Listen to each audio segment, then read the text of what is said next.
Hello friends, देखिए last class में हम लोगों ने कंजर्वेशन ऑफ एंगुलर मोमेंटम पढ़ा था। ठीक है, अब कंजर्वेशन ऑफ एंगुलर मोमेंटम में हमने देखा कि एंगुलर मोमेंटम इज कंजर्व्ड और उसका दो फिजिकल सिग्निफिकेंस देखने को मिला था हम लोग को।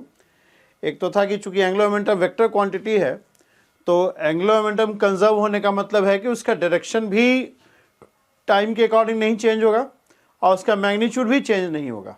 ठीक है, सेंट्रल फोर्स सिस्टम में be it any kind of central force system, अभी जो भी हम लोग बात कर रहे हैं पूरा family of central force system का बात कर रहे हैं, बीट ग्रेविटेशनल और कूलम्बिक, रदरफोर्ड स्कैटरिंग हो या मोशन ऑफ अर्थ हो या मोशन ऑफ मून अराउंड अर्थ हो, जो भी मतलब सेंट्रल फोर्स सिस्टम है उन सभी के लिए ट्रू होगा। जो भी हम लोग अभी डिस्कशन करके जो कंक्लूजन निकाल रहे हैं वो पूरा सेंट्रल फोर्स सिस्टम जो फैमिली है, family of central force system, उसके लिए ट्रू है। तो बिसाइड द लास्ट क्लास कि the angular momentum is conserved quantity. Angular momentum conserve होने का मतलब ये है कि उसका डायरेक्शन कंजर्व होगा, उसका मैग्नीट्यूड भी कंजर्व होगा। तो जब उसका हम लोगों ने फिजिकल सिग्निफिकेंस देखा था तो वी सॉ दैट कि direction of angular momentum is conserved का जो फिजिकल सिग्निफिकेंस ये था कि the central force motion is confined to a single plane.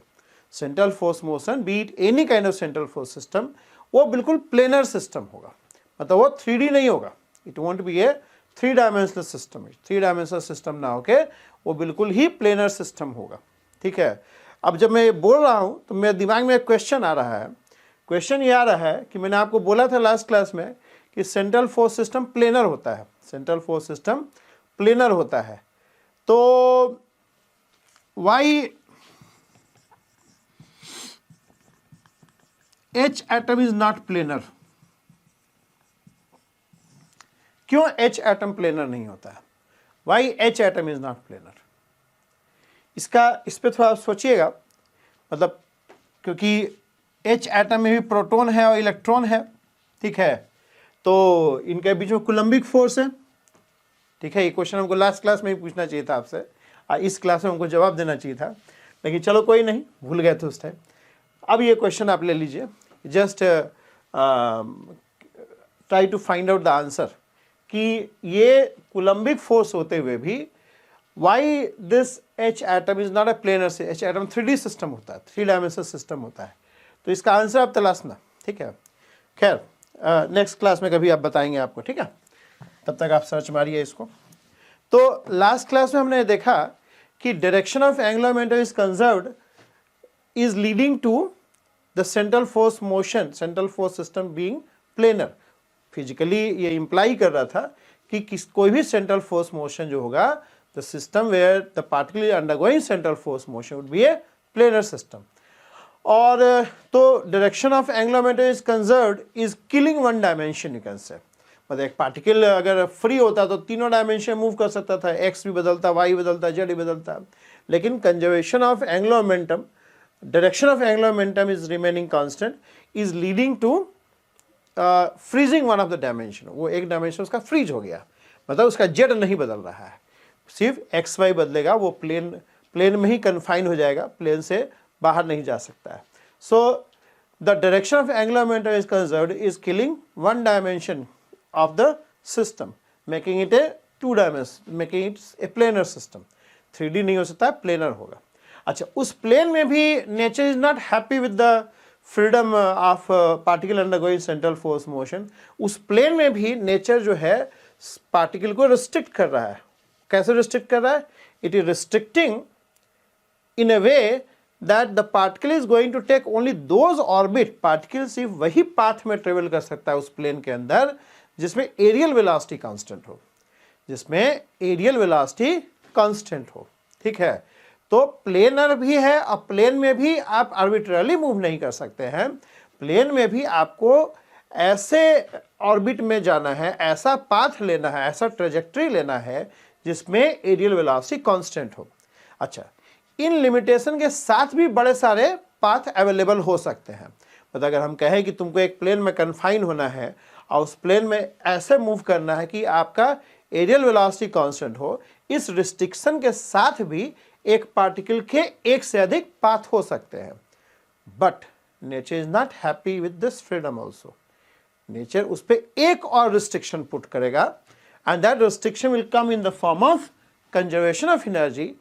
और ये रिस्ट्रिक्शन जब पुट हो जाएगा उसके बाद आप देखिएगा कि कैसे एक पार्टिकल कंजर्विंग इस एंगुलर मोमेंटम एंड कंजर्विंग इस energy will move in A unique path. कैसे ये दोनों कंस्ट्रेंट मिलके पार्टिकल का जो पूरा पाथ है उसको यूनिक बना देगा। हम लोग अर्थ का एग्जांपल, हम लोग सोलर सिस्टम का एग्जांपल लेंगे, ठीक है।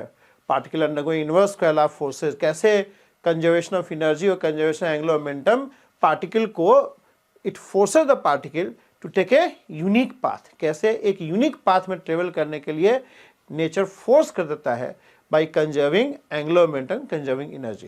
कहने का मतलब ये है कि nature restrict the system in such a way that the system is going to evolve in a very very predictable fashion। मतलब नेचर इतने कंस्टेंट पुट कर रहा है कि उन कंस्टेंट को ओबे करते हुए पार्टिकल जो है एक यूनिक पाथ ही फॉलो करेगा। एक यूनिक पाथ फॉलो करने का मतलब ये हो गया कि उसका पूरा डायनेमिक्स जो है वो बिल्कुल प्रेडिक्टेबल हो जाएगा। जैसे अर्थ का है, हम बता सकते हैं कि आज से 10 साल बाद अर्थ कहाँ होगा। क्यों? क्योंकि उसका पूरा डायनेमिक्स जो है वो डिफाइन हो गया है, because it has to obey law of conservation of angular momentum and it has to obey law of conservation of energy, and obeying these two conservation law the particle cannot travel in more than one path। particle don't have freedom of taking two paths। तो आप देखेंगे कि जितने भी stars और planets हैं सभी का मोशन बड़ा ही प्रेडिक्टेबल है, ठीक है, बिकॉज इन दोनों लॉ को ओबे करता हुआ उसके पास एक से अधिक पाथ का अवेलेबिलिटी ही नहीं होता है। अर्थ को ही देखो, सालों साल से एक ही पाथ को फॉलो कर रहा है, ठीक है, क्योंकि उसके पास इन दोनों लॉ को ओबे करता हुआ एक से अधिक ऑल्टरनेटिव ही नहीं होता है, ठीक है। There is no entropy, entropy नहीं है, उसका स्टेट फुल्ली डिफाइंड है, फिजिकल स्टेट कंप्लीटली डिफाइन हो जाता है। ये हम लोग नेक्स्ट लेक्चर में देखेंगे कैसे by conserving angular momentum, conserving energy, why earth is taking a unique path, कैसे अर्थ के पाथ को यूनिक बना देता है इन दोनों कंजर्वेशन लॉज। तो देखिए नेचर ने सिस्टम बनाया, ठीक है, नेचर ने सिस्टम बनाया, नेचर ने अर्थ बनाया, नेचर ने सन बनाया, नेचर सोलर सिस्टम बनाया, नेचर यूनिवर्स में, नेचर ने हमें बनाया। And to govern this system nature made set of laws, nature ने सेट ऑफ लॉज फॉर्मुलेट किए। लाइक क्लासिकल मैकेनिक्स में हम लोग सिस्टम पढ़ रहे हैं, यह various laws, law of conservation of energy, law of conservation angular momentum, law of conservation linear momentum, ये सब लॉज बनाए, न्यूटन सेकेंड लॉ। आप आगे चल के हम लोग इलेक्ट्रोमैग्नेटिक सिस्टम देखेंगे, उसमें नेचर मेड 4 मैक्सवेल इक्वेशंस, ठीक है, to govern how the electromagnetic system is going to evolve with time, ठीक है। तो nature made the system and nature made the laws which will govern the evolution of the system, like quantum mechanics you have Schrodinger wave equation, ठीक है। तो every system you have some dynamics laws which govern, which dictates how the system is going to evolve with time।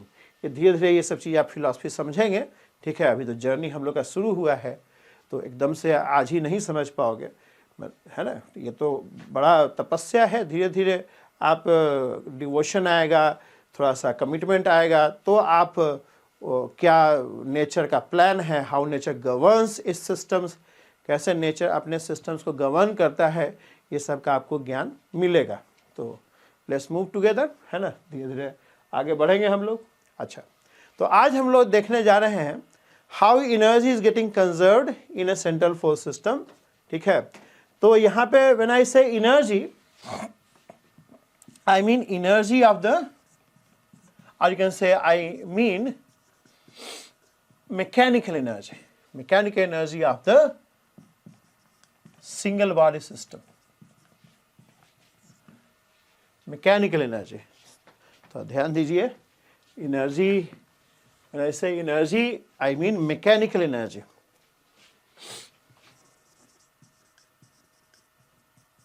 mechanical energy, ठीक है, okay. अब mechanical energy में दो चीज आता है, one is potential energy and the other is kinetic energy, ठीक है। मैकेनिकल एनर्जी में, अच्छा आप थोड़ा सा कंफ्यूज हो रहे होंगे कि why I have specifically written mechanical. तो एनर्जी में बहुत कुछ आता है। एनर्जी में सिर्फ पोटेंशियल काइनेटिक नहीं होता है। अगर सिर्फ एनर्जी लिखेंगे तो एनर्जी में apart from potential and kinetic energy you have one very big component of energy which is called internal energy.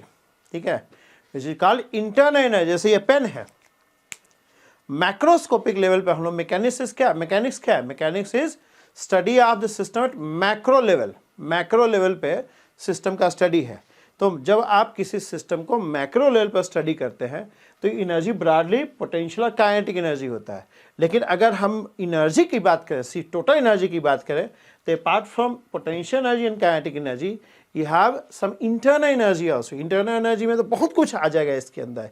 Internal energy में आ जाएगा, देखिए इसके अंदर एटम्स एंड मॉलिक्यूल हैं, तो अब मॉलिक्यूल के अंदर देखिए बड़े सारी एनर्जी है। We have vibrational energy, you have rotational energy, इसके अंदर जो मॉलिक्यूल्स हैं थोड़ा रोटेट कर रहे होंगे, थोड़े वाइब्रेट कर रहे होंगे। यू हैव इलेक्ट्रॉनिक एनर्जी, ठीक है, यू हैव इलेक्ट्रॉनिक एनर्जी। अब इलेक्ट्रॉनिक एनर्जी में बड़े सारे हो गए आपको, मतलब मॉलिक्यूल के बीच का एटॉमिक इंटरेक्शन है, ठीक है। तो अंदर के बड़े सारे और भी एनर्जी होते हैं जिसको हम लोग इंटरनल एनर्जी बोलते हैं। इसके अंदर E=mc² भी है, matter as a form of energy, वो भी इंटरनल एनर्जी का पार्ट हो जाएगा। तो internal energy comprises of all kind of energy which inherent in this pen apart from these। तो मैक्रो लेवल पे हम लोग पोटेंशियल और काइनेटिक एनर्जी का बात करते हैं। टोटल एनर्जी में इट इनकम्पासेस एवरीथिंग, ठीक है। खैर उतना हम लोग डिटेल में नहीं जाएंगे। तो हम लोग जब मैकेनिक्स में एनर्जी का बात कर रहे हैं, so be broadly means potential energy and kinetic energy. अब काइनेटिक एनर्जी क्या है, अभी हम लोग आगे पढ़ेंगे। देखिए ब्रीफली हम बता रहे हैं, आगे हम लोग को एनर्जी का पूरा चैप्टर ही पढ़ना है, कंजर्वेशन लॉज का ना पूरा एक सेगमेंट है जो पढ़ना है। लेकिन जितना हमको यहाँ काम है उतना थोड़ा ब्रीफली आपको हम बता के हम सेंट्रल फोर्स सिस्टम में ही रहेंगे अभी, उससे बाहर बहुत ज़्यादा फिर खो जाएंगे हम लोग, ठीक है। तो ये मोशन को डिस्क्राइब कर रहा है, इट इज़ डिस्क्राइबिंग मोशन, और ये कन्फिग्रेशन को डिस्क्राइब कर रहा है। ये कन्फिग्रेशन को describe, energy by dint of its configuration, energy by dint of its configuration, ठीक है।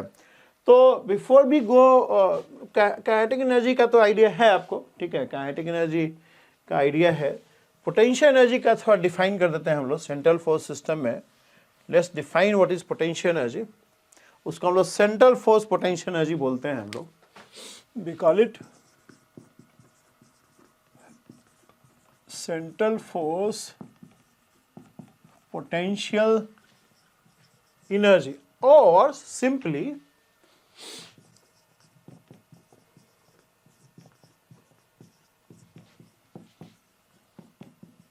central force potential। देखिए ध्यान दीजिए, बी वेरी क्लियर। देखिए सेंट्रल फोर्स पोटेंशियल एनर्जी को हम लोग सेंट्रल फोर्स पोटेंशियल भी बोलते हैं। यूजुअली ये नहीं होता है। यूजुअली पोटेंशियल का मतलब होता है पोटेंशियल एनर्जी पर यूनिट मास या पोटेंशियल पर यूनिट चार्ज, ठीक है। अगर सेंट्रल फोर्स से बाहर निकलेंगे तो पोटेंशियल का मीनिंग यूजुअली हम लोग पोटेंशियल एनर्जी पर यूनिट मास या पोटेंशियल पर यूनिट चार्ज को बोलते हैं। लेकिन यहाँ पे सेंट्रल फोर्स पोटेंशियल एनर्जी को हम लोग कई बार सेंट्रल फोर्स पोटेंशियल भी बोल देते हैं। अलग अलग किताब में आप देखेंगे सेंट्रल फोर्स पोटेंशियल लिखा जाएगा। तो जहाँ भी हम सेंट्रल फोर्स पोटेंशियल बोलेंगे I will mean center force potential energy, ठीक है, कंफ्यूज नहीं होना है। Central force potential does not mean central force potential energy per unit mass और central force potential per unit charge, ये नहीं होता है। सेंट्रल फोर्स पोटेंशियल का मतलब यहाँ पे सेंट्रल फोर्स पोटेंशियल एनर्जी होता है। बाकी सेंट्रल फोर्स चैप्टर से बाहर निकलेंगे तो पोटेंशियल का meaning usually potential energy per unit मास या पोटेंशियल पर यूनिट चार्ज होता है, बट यहाँ पे ऐसा नहीं है, ठीक है। सो बी वेरी क्लियर। तो how you define central force potential energy और सेंट्रल फोर्स पोटेंशियल? देखिए, for a single body system,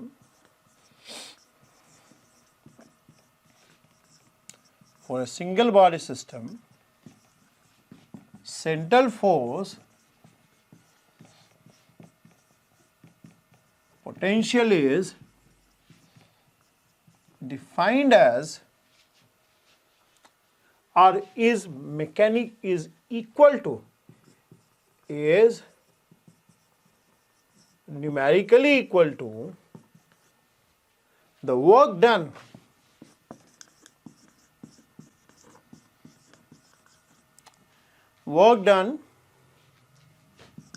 by external agency।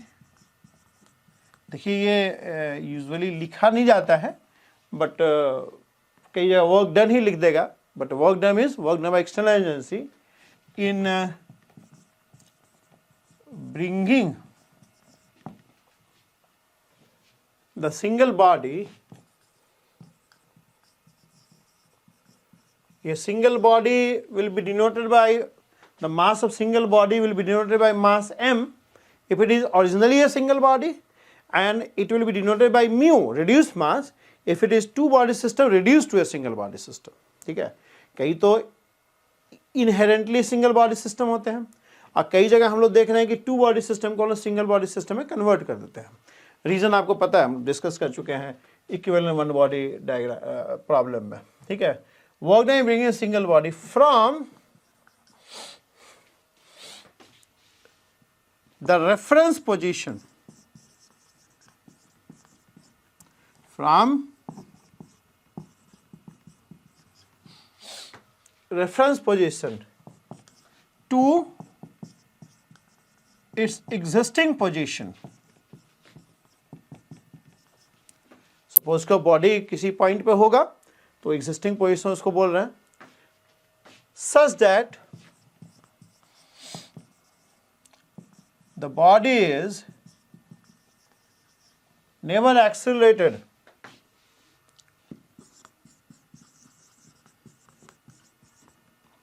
body is never accelerated or it remains in the state of quasi-static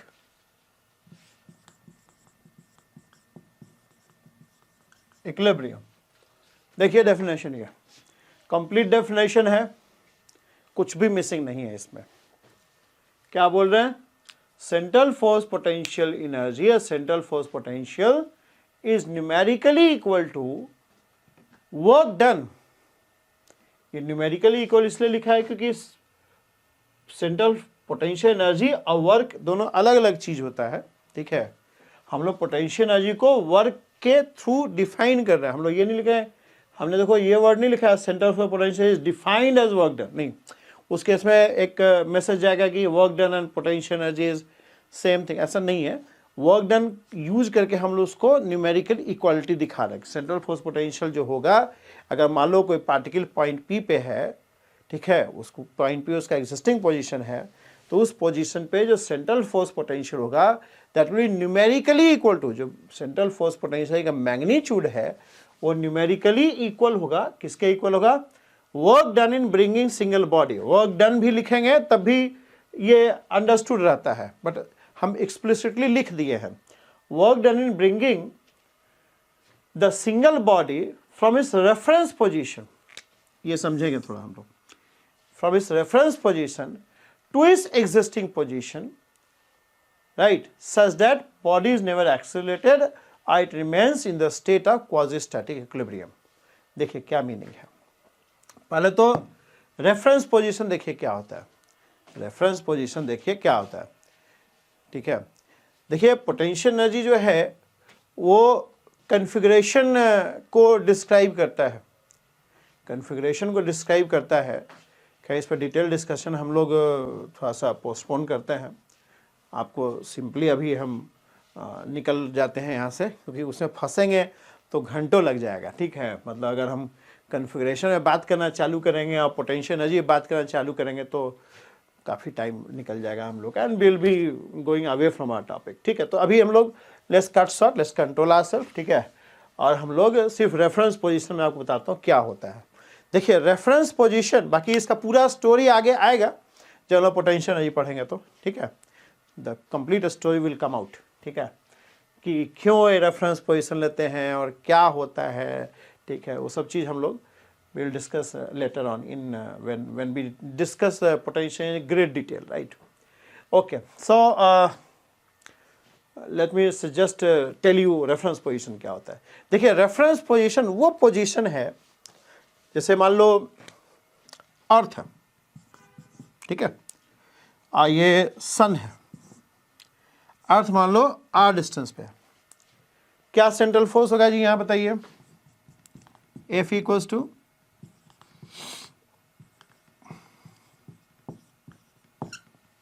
ये हो जाएगा ना, attractive है इसलिए minus sign आ जाएगा F R, और E R is unit vector direction increasing R, ठीक है। अब ये मान लो अर्थ आर डिस्टेंस पे है सन से, तो ये आपका सेंट्रल फोर्स है।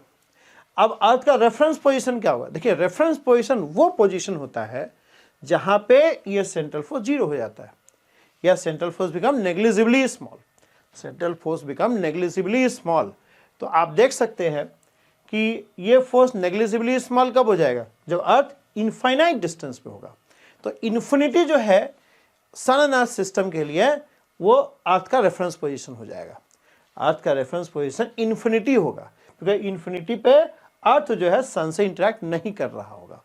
तो रेफरेंस पोजीशन वो पोजीशन होता है जहां पार्टिकल जो है अपने सराउंडिंग से इंटरेक्ट नहीं कर रहा होता, मतलब यहाँ सराउंडिंग सिंगल बॉडी सिस्टम ले रहे हैं हम लोग, तो अर्थ पे जो सेंट्रल फोर्स लग रहा है वो जीरो हो जाए, ठीक है, उसको हम लोग रेफरेंस पोजीशन बोलेंगे।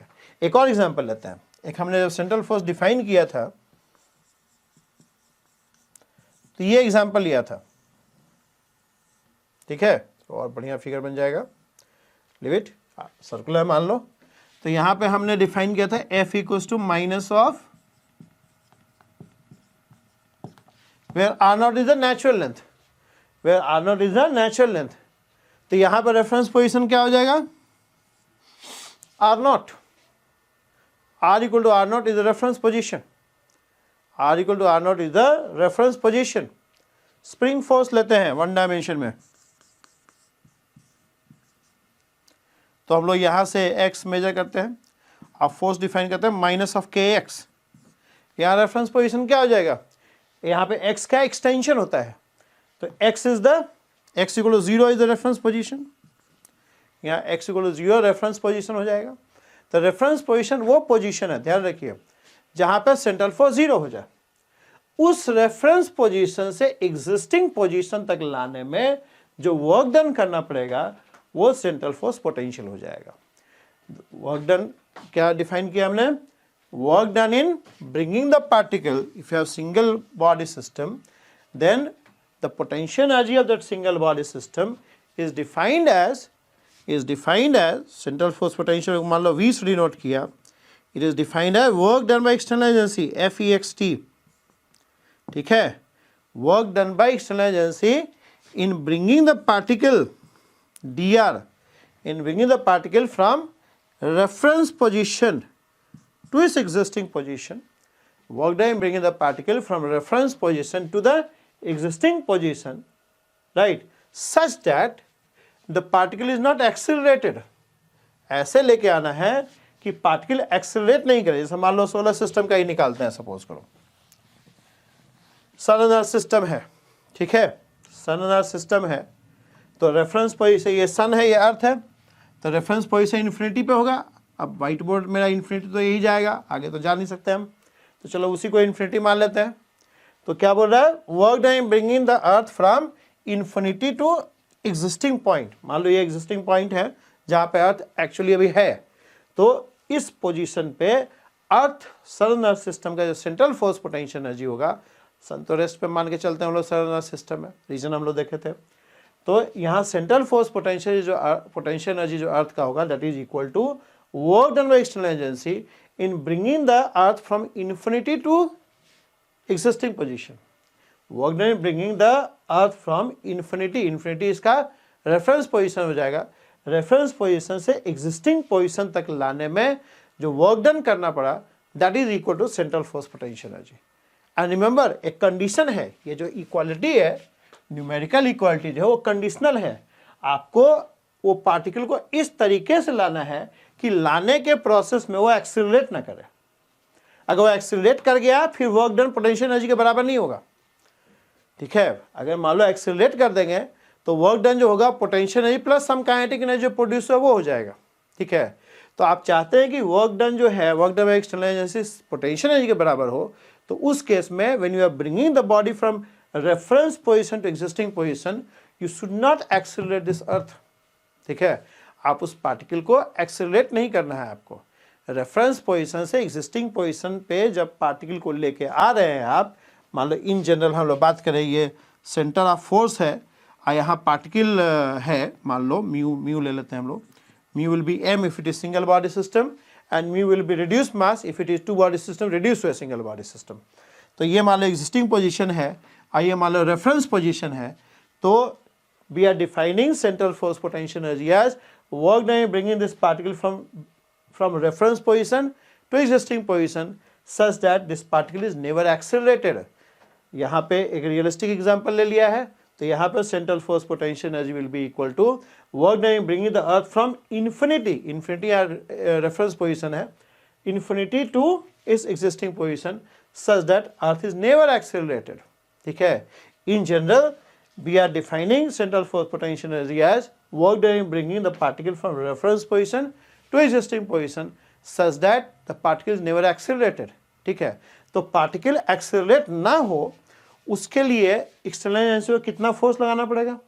जब आप इस पार्टिकल को लेके आ रहे हैं तो इस पर ऑलरेडी एक सेंट्रल फोर्स लग रहा है which is defined by F. कोई सेंट्रल फोर्स सिस्टम है, ये पार्टिकल अपने सराउंडिंग से इंटरेक्ट कर रहा है थ्रू सेंट्रल फोर्सेस, तो ऑलरेडी एक सेंट्रल फोर्स लग रहा है इस पे। अब एक्सटर्नल एजेंसी कितना फोर्स लगाएगा ताकि इसको लाने में एक्सेलरेशन ना हो? एक्सटर्नल एजेंसी इतना फोर्स लगाएगा कि पार्टिकल इक्विलिब्रियम में हो। जब पार्टिकल यहाँ ला रहे हैं रेफरेंस पोजीशन से एग्जिस्टिंग पोजीशन पे, तो आपको इतना फोर्स लगाना है कि पार्टिकल एक्सेलरेट ना करे, पार्टिकल एक्सेलरेट ना करे। ठीक है, तो वो फोर्स कितना होगा? वो फोर्स ऐसा होगा कि F E X T plus F जो नेट फोर्स है वो जीरो हो जाए, तभी इक्विलिब्रियम में रहेगा ना। यानी और F E X T must be equal to minus of F. जैसे यही पेन देखो, हम लोग पेन को मान लो यहाँ से यहाँ लेके आ रहे हैं। ठीक है, तो हम कितना फोर्स लगाएं ताकि ये पेन एक्सेलरेट ना करे? बताइए, हम कितना फोर्स लगाएंगे ताकि पेन एक्सेलरेट ना करे? I must apply force equal to its weight, equal to mg। ठीक है, equal to mg and opposite to it, mg नीचे है और हमारा फोर्स ऊपर है। ठीक है, तो हमारा जो एक्सटर्नल फोर्स है, हम एक्सटर्नल एजेंसी हो गया एक तरह से। मान लो ये हाइट इक्वल टू 0 हो गया, हम यहाँ से हाइट h पे लेके आ रहे हैं। ठीक है, तो work done by me in bringing the particle from h equal to 0 to h equal to h will be equal to इस पोटेंशियल एनर्जी। तो हम फोर्स हमें इतना लगाना है कि एक्सेलरेट न करे। तो my force will be equal to what? The force exerted by earth and opposite to it. mg नीचे है तो my force will be minus of mg। Right, अब मान लो हम लोग यहाँ से यहाँ लेके आते हैं, उस केस में हमें कितना फोर्स लगाना पड़ेगा ताकि एक्सेलरेट ना हो? अब ये नीचे आ रहा है तो हमारा फोर्स ऊपर लगेगा। ठीक है, और कितना लगेगा? mg के बराबर। बात समझ रहे हैं आप? खैर ये चीज़ बाद में आएगा, बट यहाँ पे देखिए आपको जो एक्सटर्नल फोर्स मान लो यहाँ है, मान लो अर्थ इस जगह पे है सपोज करो, तो अर्थ पे ऑलरेडी एक सेंट्रल फोर्स लग रहा है, सन लगा रहा है। तो हमारा जो एक्सटर्नल फोर्स है वो इसके इक्वल एंड ऑपोजिट होगा ताकि अर्थ को हम एक्सीलरेट ना होने दें। एफ ई एक्स टी लगाएंगे, हम इसके इक्वल एंड ऑपोजिट लगाएंगे ताकि net force acting on the earth will be zero. When I am bringing earth from infinity to this point, then the force which I am exerting as external agency must be equal and opposite to f। ठीक है, तो if you don't want the particle to get accelerated, the external agency must apply force equal and opposite to f, where f is the central force। समझ में आ रहा है आपको? नहीं आ रहा है तो फिर से वीडियो देखना आप लोग। एफ ई एक्स टी जो है माइनस ऑफ एफ के बराबर होगा, तभी ना वो इक्विलिब्रियम में रहेगा। एक्सटर्नल एजेंसी का फोर्स और जो सेंट्रल फोर्स लग रहा है वो दोनों ऐड अप होकर 0 रहेगा, तभी आपका इक्विलिब्रियम में रहेगा, ये क्वाजी स्टैटिक इक्विलिब्रियम। ठीक है, ये हो जाएगा। अगर सन एंड अर्थ सिस्टम का बात करें हम लोग, if I talk about sun and earth system, then potential energy will be equal to what? तो ये आ जाएगा आपका minus F dot D R और रेफरेंस टू P। अब अर्थ के केस में व्हाट इज F, जो सेंट्रल फोर्स अर्थ पे लग रहा है, that is equal to this, ठीक है, -Gm/r², माइनस साइन क्योंकि अट्रैक्टिव फोर्स है, ठीक है। तो यहां लगा दीजिए आप minus of ER dot dr, और रेफरेंस क्या है यहाँ पे, रेफरेंस इज इन्फिनिटी, और अर्थ मान लो r डिस्टेंस पे है सन से, ठीक है। अब ER और DR दोनों का डायरेक्शन जो है वो सेम होगा। देखो मान लो यहाँ सन है, सेंटर ऑफ फोर्स है सन, और यहाँ अर्थ है मान लो, तो जो ये R वेक्टर हो गया, और R के ही डायरेक्शन में हम लोग DR लेते हैं, ठीक है, और ER भी उसी डायरेक्शन में लेते हैं। तो ER dot DR is going to be, ER तो यूनिट वेक्टर हो गया, माइनस माइनस प्लस हो गया यहाँ पे, infinity to R Gmm/r² dr, ठीक है, ऐसा हो जाएगा। And this is going to be nothing but, integrate कर लेंगे आप, तो ये सेंट्रल फोर्स पोटेंशियल हो जाएगा अर्थ का, सन एंड अर्थ सिस्टम का ये सेंट्रल फोर्स पोटेंशियल एनर्जी हो जाएगा। इन जनरल अगर हम लोग inverse square law of forces की बात करें, if I want to find central force potential for a system where the central force is following inverse square law, मतलब inverse square law forces का अगर बात करें हम लोग, तो inverse square law में जो ये भी inverse square law ही है, ठीक है, बट यहाँ पे हमने उसको डिफाइन कर दिया ग्रेविटेशनल फोर्स, ठीक है। इनवर्स स्क्वायर लॉ में कूलम्बिक फोर्स भी आ जाता है। फॉर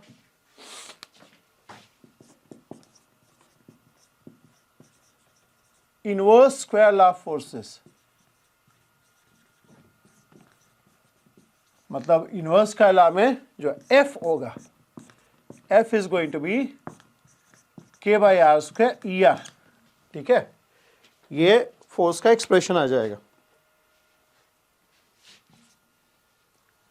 ठीक है।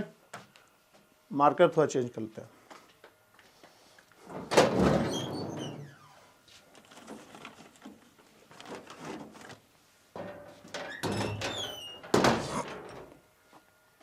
Okay, so this is where K is a positive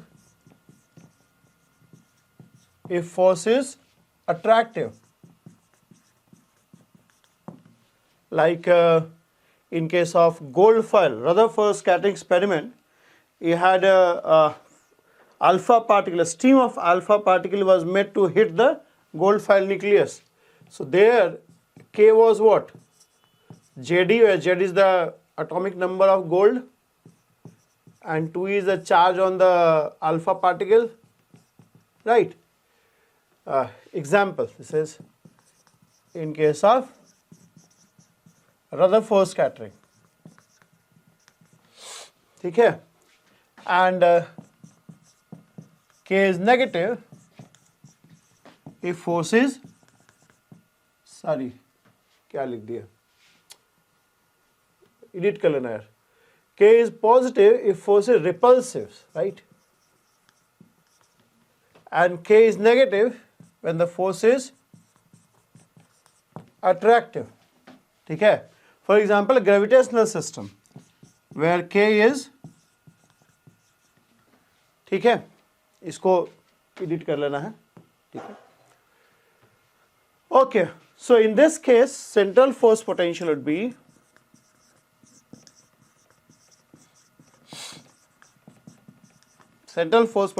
be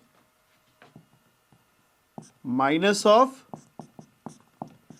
F dot dr, या रेफरेंस क्या हो जाएगा, when r is infinity the force is 0, so this is reference is infinity and point P is r, all right, so this will be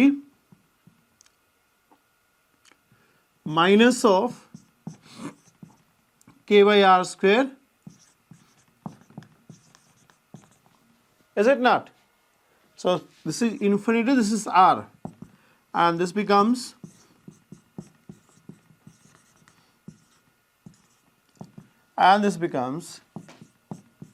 K by R, right? So this is going to be central force potential. ठीक है, this is going to be the central force potential. Alright. अब देखिए एक और example लेते हैं. हमने जब डेफिनेशन डिस्कस किया था फर्स्ट क्लास जो सेंट्रल फोर्स का था, उसमें एक एग्जांपल लिया था स्प्रिंग मास सिस्टम का. ठीक है, उसका भी एक बार करके देख लेते हैं. सेंट्रल फोर्स पोटेंशियल निकाल लेते हैं. सेंट्रल फोर्स पोटेंशियल जब आप न्यूमेरिकल करेंगे तो लगभग हर सवाल में आपको सेंट्रल फोर्स पोटेंशियल निकालना पड़ेगा. तो सेंट्रल फोर्स पोटेंशियल निकालने के पहले आप फोर्स का एक्सप्रेशन ध्यान से देखें. ठीक है, फोर्स का एक्सप्रेशन में आप देखते ही आपको पता चल जाएगा कि रेफरेंस क्या है. जैसे फॉर एग्जांपल अगर ये केस लें हम लोग,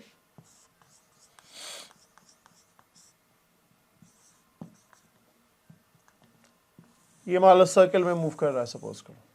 ठीक है, तो इस केस में central force was given by what?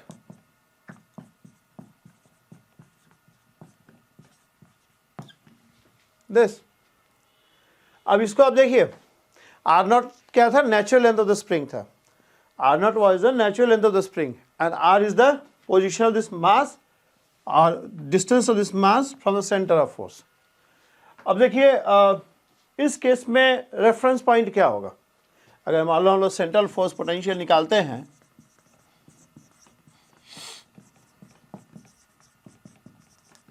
V क्या हो जाएगा बताओ?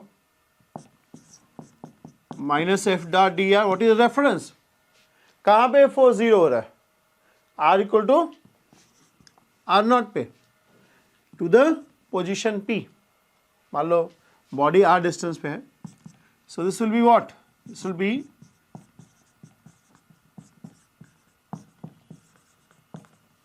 Okay. So R equal to R naught to R and ER dot DR is what? DR, क्योंकि DR का डायरेक्शन और ER का डायरेक्शन दोनों ही सेम डायरेक्शन में है. DR from R naught to R. ठीक है, इसको इंटीग्रेट कर देंगे तो हो जाएगा R naught minus R square upon 2, है ना, फ्रॉम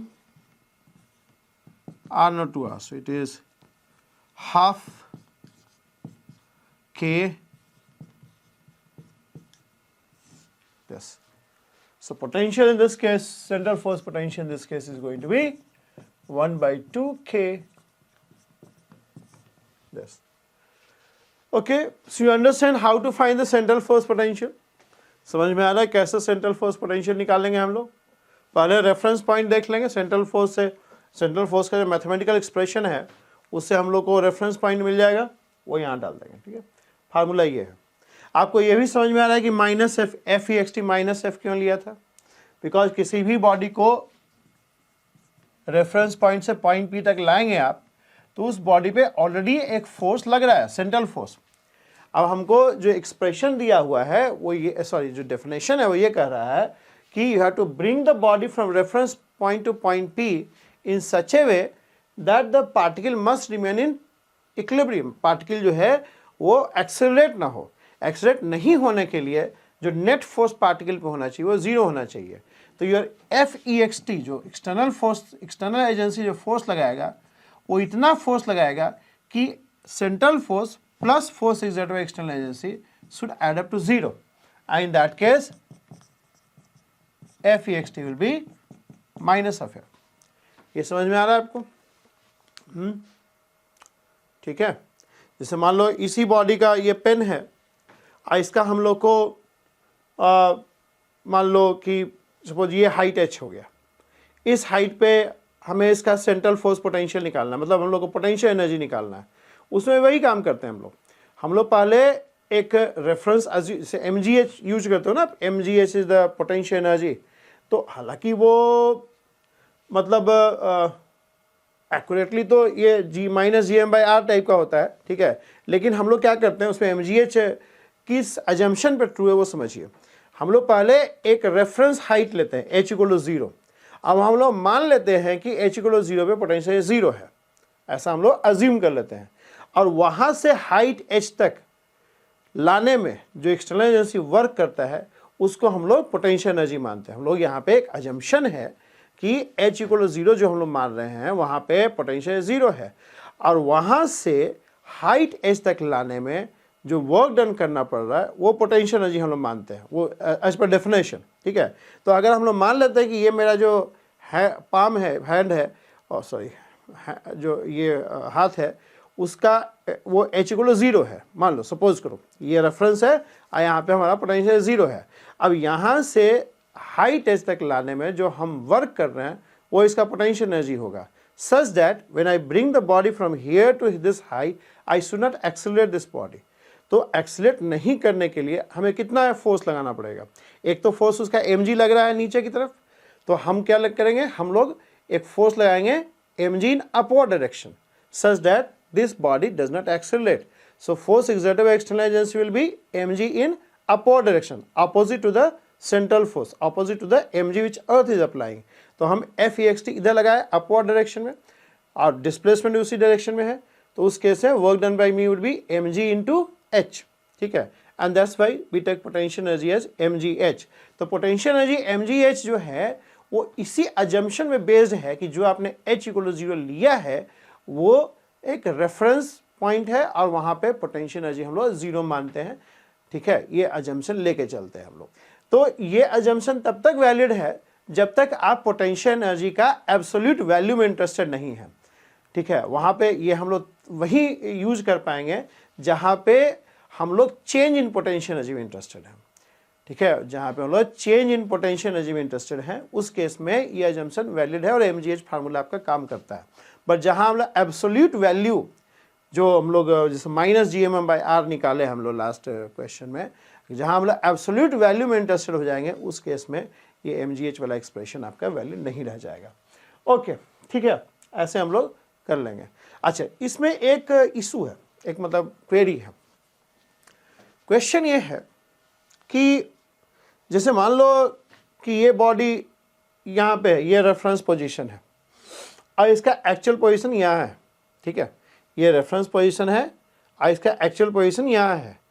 अब अगर पोटेंशियल निकालना है तो डेफिनेशन क्या बोल रहा है, work done in bringing the body from reference position to its actual position. अब इसमें क्वेश्चन ये है कि जो definition central force potential energy का है उसमें बात कर रहा है कि जो सेंट्रल फोर्स पोटेंशियल होगा it will be equal to work done by external agency in bringing the body from reference to point P, reference to the existing position, such that the body should not be accelerated. अब मान लो ये reference position है और ये existing position है, तो अगर हमें एक्चुअली ये यहाँ से यहाँ लेके आना है such that I don't accelerate it, तो लाएंगे कैसे आप? मैं कह रहा हूँ आपको कि यहाँ से यहाँ लेके आओ और इसको एक्सेलरेट नहीं करना है, बस में ना, यहाँ पे पड़ा हुआ है रेफरेंस पोजीशन है, हमें इसको एग्जिस्टिंग पोजीशन में लाना है such that I do not accelerate this body. So how you will perform this action? How you will bring the body? कैसे एक बॉडी को रेफरेंस से पॉइंट P तक लेके आएंगे such that you don't accelerate it? कैसे possible होगा? How you are going to bring the body from reference position to existing position without accelerating it? But the moment you move it, the moment you move this body from reference position, you accelerate it. जैसे ही इसको यहाँ से move करते हैं, rest से motion में लाते हैं, तुरंत ही एक्सेलरेट कर जाएगा ये। तो उस केस में if I have to really perform this action of bringing the body from reference position to existing position, how that can be perform without accelerating the body, that's a big question, ठीक है। और उसी में हम लोग, आप थोड़ा सा पढ़िएगा कि इसका आंसर यही मिलेगा, कैसे वो परफॉर्म करते हैं उसका आंसर इसी वर्ड में मिला, क्वाजी स्टैटिक इक्विलिब्रियम। अभी हमने डिस्कस नहीं किए हैं, ठीक है, क्वाजी स्टैटिक इक्विलिब्रियम। तो वहां से आपको समझ में आएगा कैसे ये एक्शन परफॉर्म किया जाता है। नेक्स्ट वीडियो जो हम लोग बनाएंगे we will make it on quasi-static equilibrium so that we can understand the definition completely. ठीक है? Okay, thank you.